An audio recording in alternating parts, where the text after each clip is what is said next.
Hello friends, this is Wire Guitars. I'm coming at you guys with a new series on Broodmother. Who'da thought? I wanted to talk to you guys a little bit about the perceived counter picks for the hero and why they actually do effectively nothing, or at least most of them do effectively nothing against the hero. Um, if nothing else, I aim this series at dispelling the popular ones, such as Timbersaw, Legion Commander, and like Earthshaker, I guess, if I can find a replay of me even playing against the hero. I think most people actually agree now that Earthshaker does nothing or very little against a Broodmother. But definitely Timbersaw, Legion Commander, Axe is a big one, and the such like. I want to talk about how these heroes interact with Broodmother on a very molecular level, past just, OMG, they have wave clear for spiders. I want to talk about how they interact with her in the early laning stage, what answers she has to these heroes, each individually, because she does have a response to every single one of them, what the heroes can do against her answers, and why Broodmother isn't nearly as countered by these heroes as you may think. To kick it off, I wanted to start off with the Timbersaw, and this is a mid 5k game, so take it for what it's worth.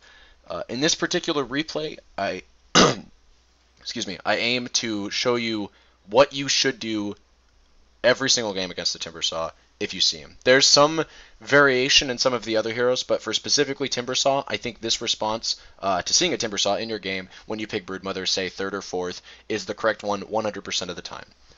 And so, with that being said, we'll talk about starting item choices whilst we get into the laning phase. I'll put it on times 2, so we can kind of get a little bit more of an accurate read of maybe even time. What is this? 1.5?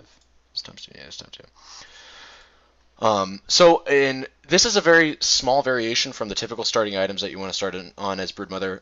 The famed 2 sentries tango recipe for Soul Ring. I started no sentry because I don't need it. I expect to be against a Timbersaw. I don't see why they'd lane anything besides a Timbersaw against me. Unless they were on some next level shit, knowing that I was going to do this.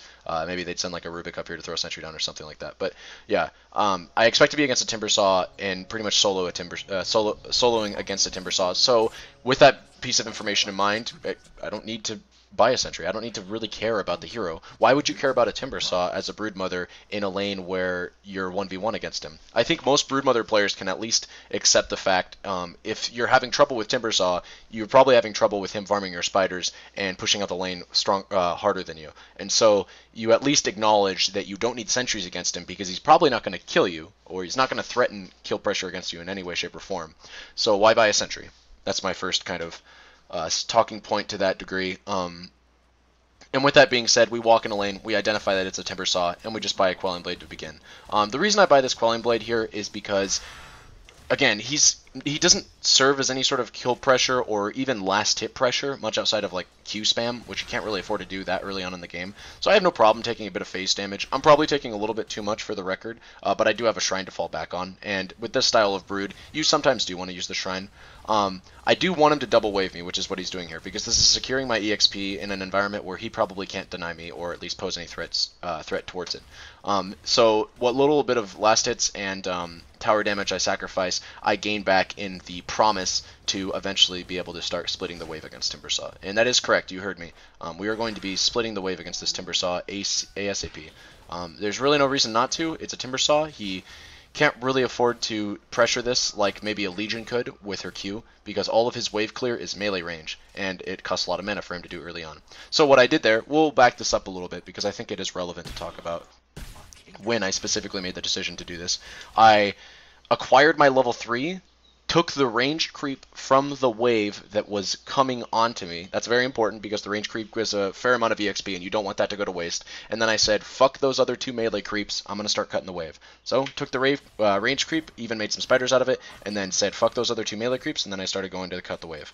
You can do this as early as I've found you hit level 3 to begin with. You'll notice that I'm level 3 with 3/4 of my EXP to level 4. You can do this right when you hit level 3 if you, I don't know, play it correctly, I guess. Like I said, I took a little bit more face damage probably than I needed to, but I'd say this is a fine time to start doing it. Just make sure, like I said, that you are level 3, so you have enough webs to connect all the way over towards there, and also that you have a few spiders to go with, because if you just go it alone and you start taking a bunch of damage on your face, it's not all that comfortable.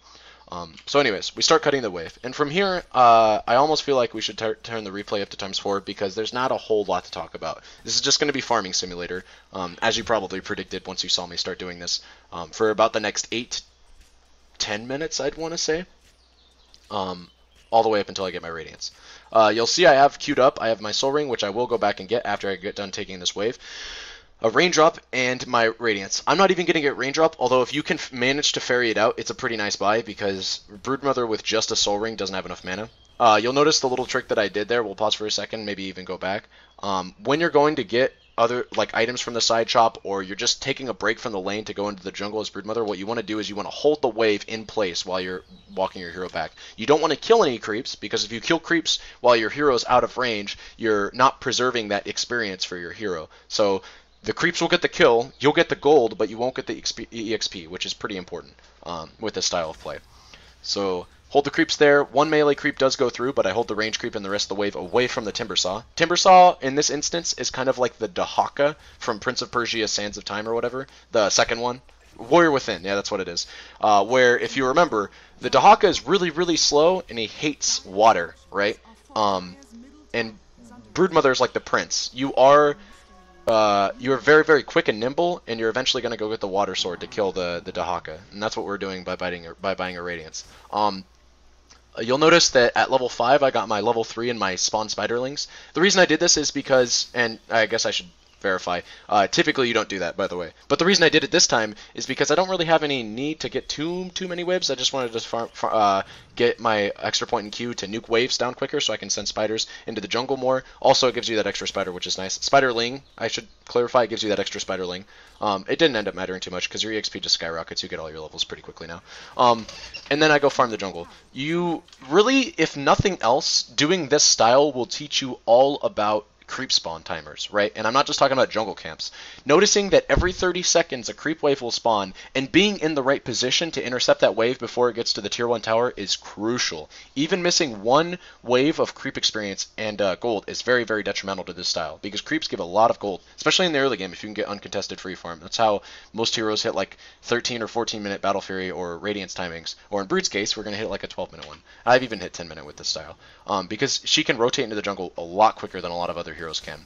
So not only are you getting free farm in the creep in the lane department, but you're also free farming like 3 jungle camps, which is like almost unheard of. I can't think of another hero that can do that, and you're also getting bounty runes, which is really powerful.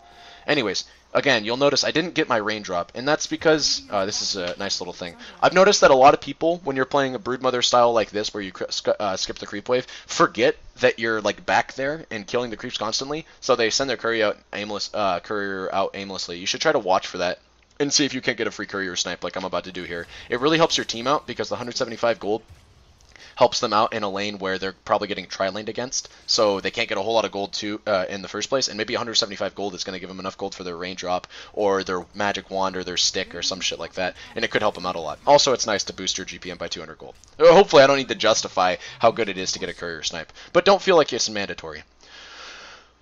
So as we're kind of doing this and finishing up our radiance, I just want to talk a little bit about what the Timbersaw could start doing. I want to clarify that. What they could start doing against you if you're doing a style like this.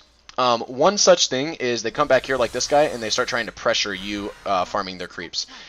In this case, I kind of fucked up. You don't need to lose a single spider if you do it right in micro and have a scout accordingly. And what I mean by a scout is you send one of the spiders. You get a little bit creative and get a little less lazy as broodmother. It's not that hard to take one spider and send it off just to scout for the Timbersaw. Put him on a move command or set him up right outside the tower from your angle. I'll show you a good position of that right now.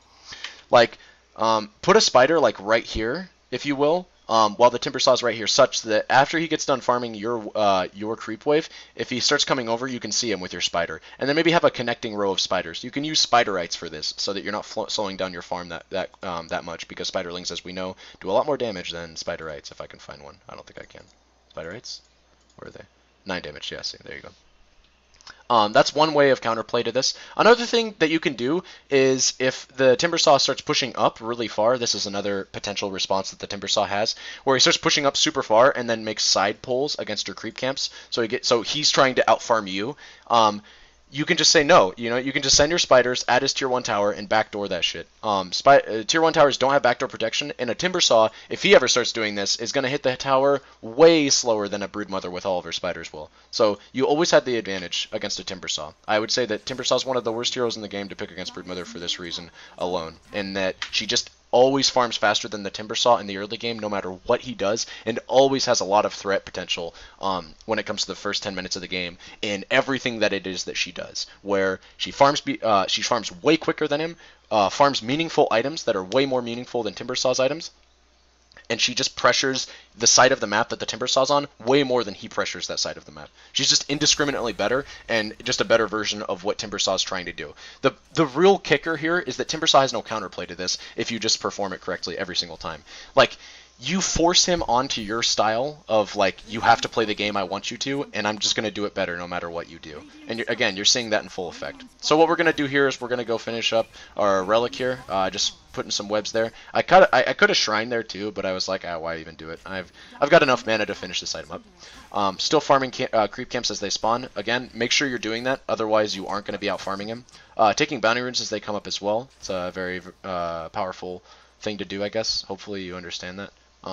Web placement, because I can already hear the people crying in the comments like, Wired, what's your web placement? It's not rocket science. I've said this before. It's really just where I want them. I don't even need a web here if I wanted to, so you could call this a mistake. I could put another web, say, right here and farm that camp if I wanted to. You don't want to spread yourself out too thin, but there's a lot of ways in which you can min-max this, and this is why I like comparing Broodmother to like playing Zerg in StarCraft 2, where aside from having that same bug thematic aesthetic, I guess I should say, that I really enjoy from this hero, she just kind of like macros really well. Where if you can send like spiderlings to the hard camps and spiderites to the easy camps, and the hero to the main creep wave, and you can just like.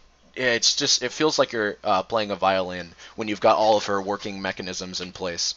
But anyways, I digress. We're gonna continue on. You'll notice that my team's not getting absolutely shit stomped. This is because you can tell your team preemptively, hey guys, I'm picking Broodmother, and if I pick it early enough, they'll probably try to pick a hero that will solo lane against me. Be careful not to say counter, because then that makes your team think that you don't know what you're doing. So just say, they'll probably pick a hero that can solo lane against me. I mean, given how stupid and misunderstood Broodmother detractors are, they'll probably think that the hero counters them anyways, but just assure them, hey, I know what I'm doing, just make sure that you're picking strong lanes such that you guys don't lose the laning phase. And I think my team did that somewhat well this game. I mean, I think we have an Axe jungle, which is not ideal, but my dual lane isn't like the weakest dual lane in the world. Terrorblade and Spearbreaker can kind of hold their own. You know, Spearbreaker's like the tankiest level 1 and early game hero in the game for some reasons, and then Terrorblade has huge threat potential with his damage. So they didn't pick too poorly. I would have liked to see a non jungler hero, but you know, that's whatever. It's neither here nor there. Gyro and like Visage do really well as your safe lane heroes with this style for the reasons that I just mentioned. You want really strong laners in your solo lane, or in your safe lane rather, because they're gonna tri lane your safe lane, and they're gonna probably pick really strong heroes. That being said, Gyro and Visage aren't too strong right now, or at least they're not considered to be too strong. I actually think Gyro's on the rise again. But yeah, people don't really like those heroes because they think they're weak, so you might have a hard time convincing people to play those heroes. So right there, we got our Radiance, and we just, I don't know what that drug was doing, but we just walked up there and killed him. And then this is really weird, but this is going to maybe showcase a little bit of the strength of Broodmother. I think my enemy's fucked up here. They paused, and I alt-tabbed, and then they unpaused, and then I didn't realize it, and I just walked into 5 heroes. And so I come back to an RP, and, well, not 5, but 3. I think there's another one that shows up. And then with Radiance, yeah, the Timbersaw. With Radiance and a little bit of help from Axe, we just, like, clean everybody up. And this is pretty crazy, because the Undying had a gem here, and I just juke him out with his Q. I almost want to look back at that clip and slow that down, but I feel like it'd be a little bit too cocky to do that. So we pick up the gem, and from here it's pretty much just good game. I have way too much of a net worth advantage for them to contest me in any way, shape, or form in what it is that I'm trying to accomplish, and they can't even try to buy a gem and be sneaky and cheesy with it by killing me a few times and killing my kills or taking my kill spree, because they just tried that and it failed. So I want to say that there's really not too much use in looking at the rest of this replay, but hopefully I can show you guys a few other things about what to do when you're snowballing with Brood when you have a Radiance this early. So call for a few rotations here. This is right there, and I'm actually gonna go back and watch this because I want to show some calculations, if you will. Let's check Timbersaw's perspective out from this little clip here. So Timbersaw, he's gonna probably have reactive armor maxed as soon as possible against a brood, and that is like that's fine and dandy. I don't personally think that's a good build for Timbersaw if you recognize the brood's gonna do what I was doing, because you want to get farming tools to try to cut waves and stuff like that. Even though I said brood can do what brood just did, you want to contest her in some way because she's just going to get too out of control. You want to do something about what brood's doing to you, and maxing reactive armor is not something. That's just nothing. You're just doing nothing if you do that. So anyways, he's going to have max reactive armor, and so it can feel like in the mid to late stages of the game, especially when he's definitely going to have max reactive armor, it feels like brood gets countered by Timbersaw because she's a right click based hero, and Timbersaw has like reactive armor. Oh my god, like he's got 50,000 armor. How are you ever going to kill him? Well, the truth of the matter is that Timbersaw, and this is just like conjecture about Timbersaw for a bit, because I've played a fair bit of Timbersaw. I had like a 60% win rate with him back in 6.86, I think, which was when he was like hell OP. And I played the hero a lot back then. I have like 60 or 70 games on him. He used to be one of my most played. And I can speak to Timbersaw's volume on this regard, that Timbersaw does really well against small but repeated attacks, not that well against big clunky or big chunky attacks, which is what broodmother supplies in the mid game. Broodmother with a radiance and her ulti pops is hitting for like a divine rapier's worth of damage. She's not attacking that quickly, and she eventually will get the attack speed talent and attack quickly, but she's always going to hit really hard. And so when Timbersaw walks up to a creep wave, and we'll slow this down a little bit, and he tries to start farming it, right? Well, he's got 2, 3, 4, 5 reactive armor stacks when I engage him, right? He's got 14 armor, and 14 armor isn't like nothing, right? But it's not like the 20 or 30 or even 40 armor values that you're used to seeing him with, right? It's got 50% physical damage mitigation, but I'm hitting for like well over 200 damage. So it doesn't matter if you're taking 100 damage a hit. Dog, you've got 1,000 HP, and when I engage on you, you had 600. You're still gonna die to this. With a little bit of help from my axe, of course, to lock him down, which is something that I do think that you should supply when you're picking against a Timbersaw. Lockdown really does fuck up the hero. And Broodmother admittedly doesn't have too much of it. The slow is pretty powerful, but he does have his Timber Chain to get away from it, and it's kind of hard for a Broodmother to stick on a Timbersaw for that reason. So I do think that Broodmother struggles against Timbersaw in that one regard, which is locking him down hardcore-like, but she can always buy items later like Sheepstick or Bloodthorn to help alleviate that stress. But yes, in terms of like just killing a Timbersaw, Broodmother usually has no problems doing that when she gets a Radiance, because she's just gonna hit for way too hard of a value for him to effectively write it off as just, oh, don't worry, it's physical damage against Timbersaw. I don't care. I got reactive armor. Obviously, counterplay to that is just playing Timbersaw a little bit like, I guess I don't want to say more correctly, because it can be hard to do, but I think as Timbersaw and Timbersaw players in general need to start doing this more. You need to start engaging fights with stacks on reactive armor. You can't just be like, oh, I have reactive armor as an ability, but I don't have any stacks on it, so I just hope that throughout the fight they'll hit me with a bunch of small incremental attacks that'll get accrue charges for me. No, like you need to engage with into fights with like 15 charges on that ability before you can call it a good team fight. And that's why Shiva's Guard is kind of a hard item to justify on Timbersaw, because like it reduces the attack speed of the things that are going to want to hit you, and so of this creeps that you want to charge your shit up on, like you want to go into a jungle creep camp, stack up your reactive armor, and then engage in a team fight. I don't know, I'm talking a little bit too much about Timbersaw for this to be a Broodmother video, but I mean, this is Broodmother versus Timbersaw, right? This is what the series is aligned towards, and I'm just trying to tell Timbersaw players a little bit more about what they can do. Just in general, what they can do better as Timbersaw players, but specifically against Broodmother, it does suck when you're hitting a Timbersaw that has 20 armor. Brood still cracks through it. There's some heroes that like they break even with a Timbersaw that has 20 reactive armor stacks, where it's just better to not hit the hero in the first place and not give him extra stacks. But Broodmother will always, I think, be able to break through it with her bonus damage from her ulti, just because it's so goddamn much. This is another case where I was just against 5 heroes. I had Axe to help me out. I think it's 4. Yeah, it's 4. I don't, because I'm not seeing the Undying anywhere. But Axe came in. I don't think that was worth, but it was still funny as fuck to watch. They don't have any detection, so fair enough. Like mid 5k players, you know, no detection. LOL. Why are they doing this? But we're still like, again, the game's pretty much over. I don't see how they could ever do anything against me. It says Axe's current gold is 209. I don't know what that means. Oh wait, never mind. That's current gold. That's net worth. What am I thinking? But yeah, you guys probably want to see the gold per minute because you guys care about that stuff. But I think the real story here, outside of GPM, is just like pressure, I guess. the Stranglethorn that we have on them, the map dominance that we have, the threat of always having like a. This is kind of like when a Riki goes 15-0, right? It's like you never know when he's going to come out and 2-shot your supports or 3-shot your cores. It's really annoying and frustrating to play against invisible heroes that know how to carry games. But I mean, there is counterplay to it, and there's probably things that these guys could have done better.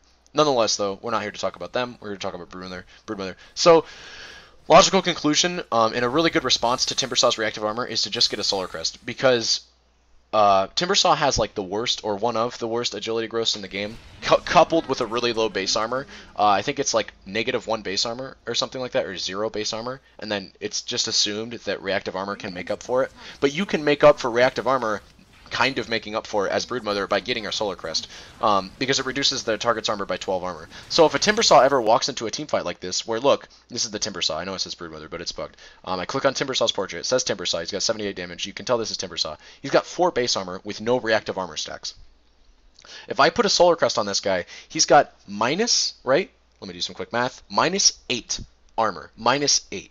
Right? And so he's going to have to gain like 4 or 5 reactive armor stacks just to break even at 0. And that's still really bad. You don't want 0 armor against a Broodmother. So it's going to take this guy an ungodly amount of reactive armor stacks. Like, not ungodly, obviously. It's going to, you know, it's not unreasonable to expect him to get 10 or 20. But it is unreasonable if he has 0 and he's against a Broodmother with a Radiance and her ulti popped at level 3, chewing his HP down for 300 damage a second. Plus the magic damage per second that her nuke is supplying. Or plus the magic damage per second that her Radiance is supplying. Also coupled with the nuke that she has on top of that hits for 280 damage, he just has too many sources of damage that are too high for him to care about. Because as Timbersaw, you typically care a lot about magic damage in the mid to late game, or especially in the mid game. Not so much in the late game when you have enough HP. But in the mid game, when a Broodmother has a Radiance, you want to get a pipe against her because she has a lot of magic damage she supplies. But you can't get a pipe and then also get like all these armor boosting items too if you're not hella farmed. And this Timbersaw, like I said, like he's gonna farm a bit in the mid game or in the early game, but he's not gonna out farm you. You're gonna pick up your items way quicker and just beat him down with a net worth advantage that he can't contest. And that's why Broodmother counters Timbersaw.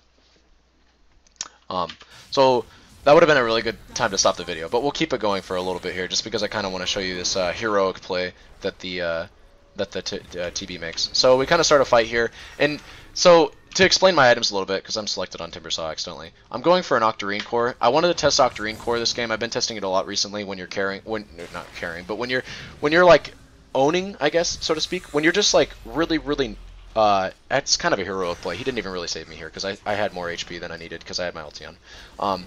But yeah, I've been testing Octarine core a lot recently on Broodmother when your team is owning and you're owning and just everything is going out super well in your favor.